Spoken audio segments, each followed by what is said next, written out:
One investigation finds decades of abuse in one church denomination popular across our area. Yeah, that's right. It's our top story tonight. That investigation says hundreds of people were sexually abused by Southern Baptist leaders and works for past 20 years. It says there are more than 700 victims. Taylor Stewart found one of those cases happened in our area. She joins us now with some of those details. Taylor.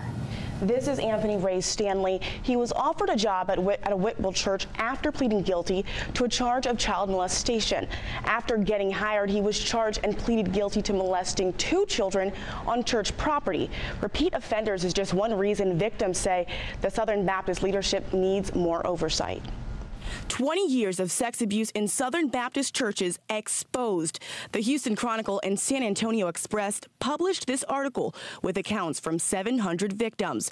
Now, the mugshots and charges of 220 convicted Baptist leaders live on an online database. One of them, this man who pleaded guilty to molestation in Whitwell County back in 2018. We wanted to know why this article was published now. There were victims who went to the leadership 10 years ago. Houston Chronicle Deputy Investigation Editor Lisa Olson says victims asked Southern Baptist church leaders to track abuse nearly a decade ago. Southern Baptist Convention President Ross Moore admits they failed to do so. Today, you have many people who are moving from one church to the next, having committed unspeakable acts and crimes, but without the new congregation even knowing. He says they're actively working to correct mistakes set in motion by previous leadership. There has to be a lot of work done, not only at the national level, where there is a good deal of work being done, but also church by church by church, and then in connecting those churches together. But we asked how they plan to make that happen when SCB churches work independently. He could not provide us any specific plans.